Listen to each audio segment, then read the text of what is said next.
Hey class, today we're going to talk about consideration. This is the third part in our discussion of contracts. We talked about some definitions and offer and some issues involving offer. Last time we talked about acceptance and some of the issues that come up with acceptance. Today we're going to talk about consideration, which is the third element of every contract that's formed. Consideration is the legal definition is bargain for legal detriment.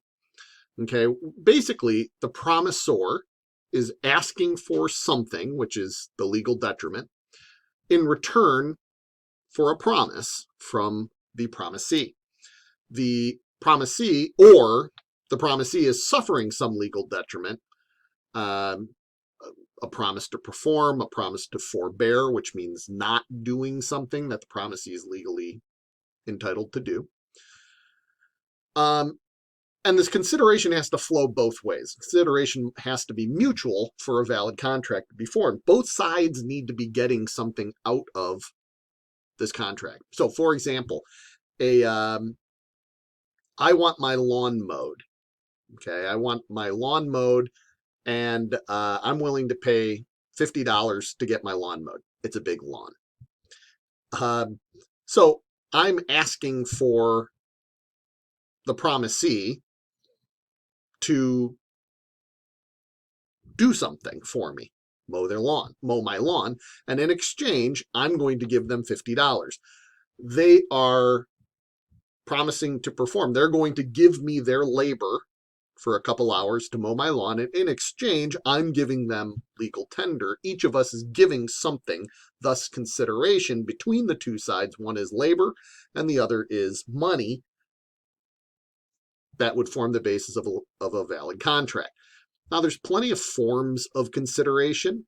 You can perform, do something that you're otherwise not legally obligated to do. In the example I just gave, no one's legally obligated to mow my lawn. So that would be an example of performance. Forbearance is the idea of not doing something you are legally able to do. So if I were to pay you $20 to not do something, that would be an example of forbearance. And of course, the promise to perform or the promise to forbear at some point in the future can also form valid consideration. So I promise to pay $50. You promise to pay, or excuse me, you promise to mow my lawn next week. Both are valid consideration. So let's get a couple issues out of the way. One of the big ones that is a classic in law school, and we're going to play with in class as well in some of the examples, is the distinction between a gift and consideration. And of course, like so many things in law, you got to look at the surrounding circumstances. You got to look at the circumstances surrounding this issue. So the big question to establish whether or not whether something's consideration or a gift is what the person giving the gift, the offeror, is it an unconditional gift, or are they looking for something in return? Is there some condition that they want in return for this thing that they're giving somebody else? Let's take an engagement ring, which is the classic example.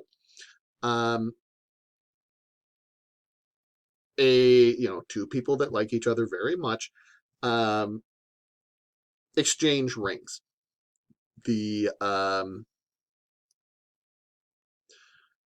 ring can be viewed as an unconditional gift from one person to another, or it could be viewed as a conditional gift.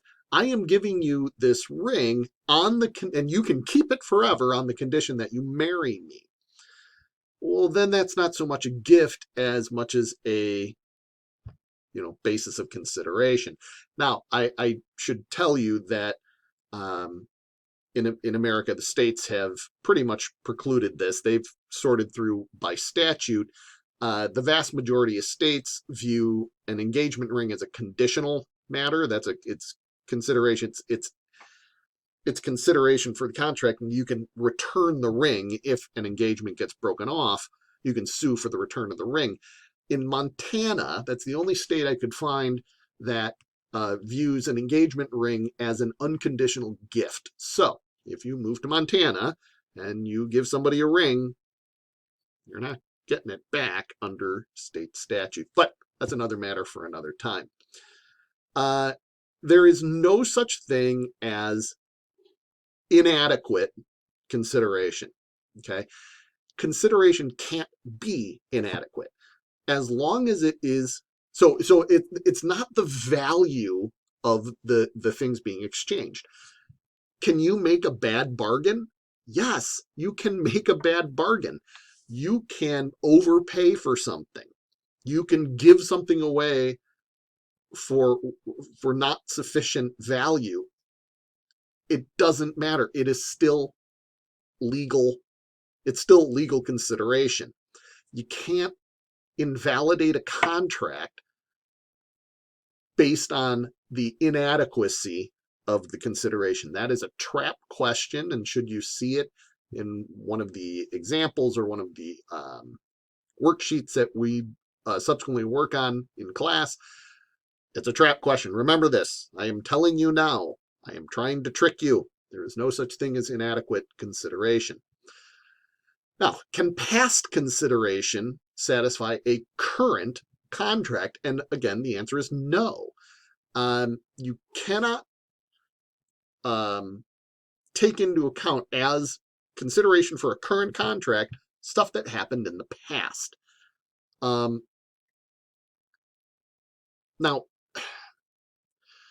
you could, I suppose, bargain for something already done unless there's an express request and promise, which creates a new expectation for something. Okay, so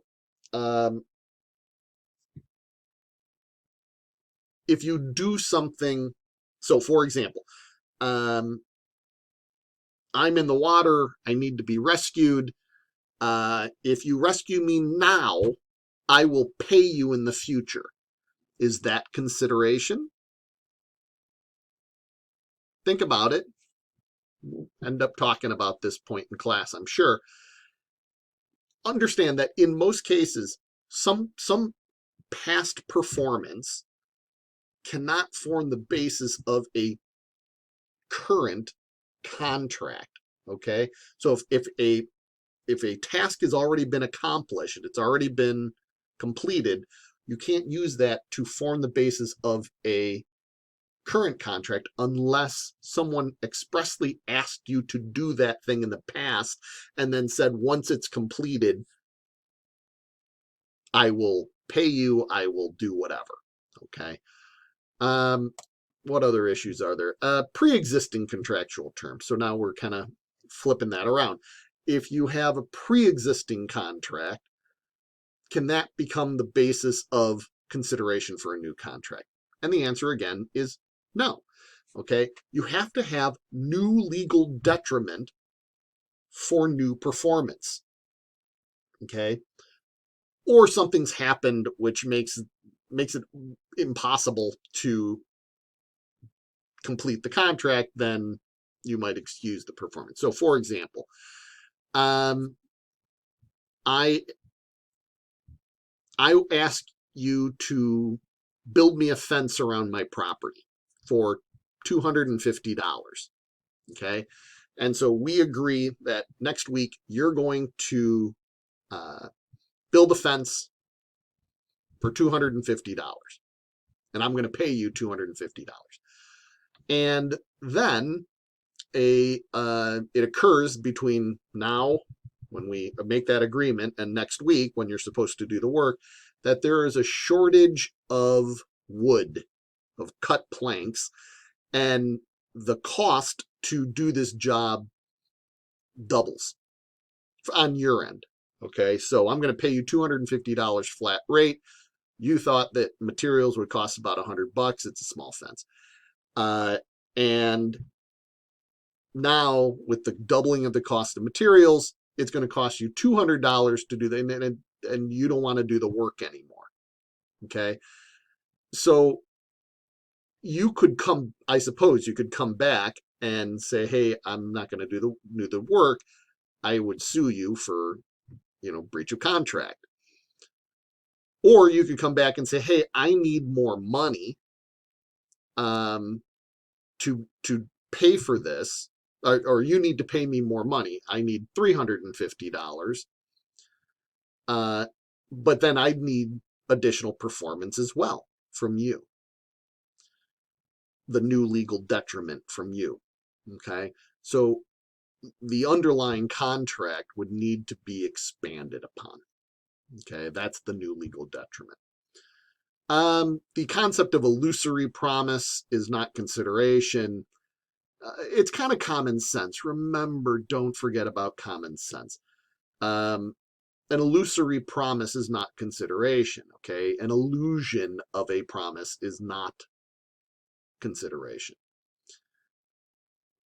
So if I say I will buy a car from you unless I change my mind, that's not a promise to perform.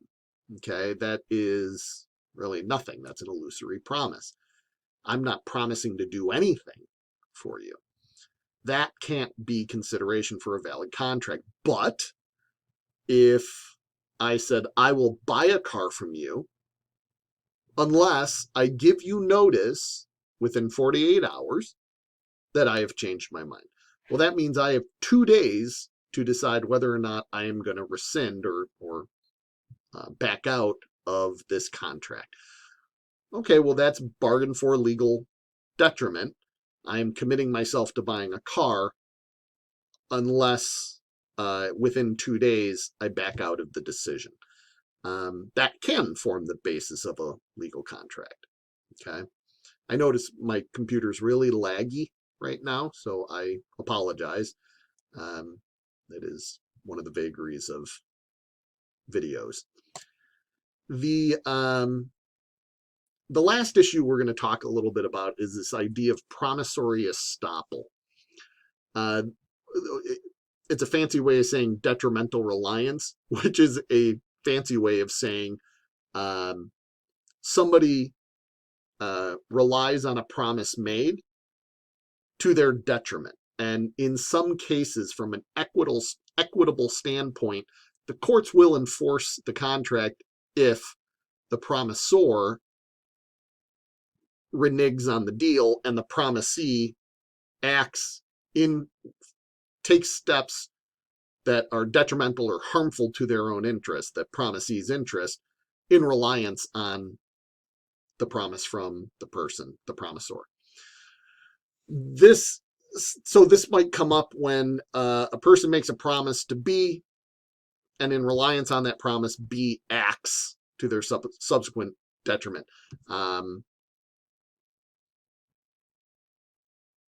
I promise to give you a pencil, and in anticipation of receiving that pencil, you go out and buy yourself a little pencil sharpener. Okay. Well, you've relied upon my promise to sell you this pencil by purchasing a pencil sharpener. If I subsequently back out of that deal, you might prevail upon a hypothetical court to enforce the promise, even in the absence of valid consideration, or not valid consideration, of the completion of the contract.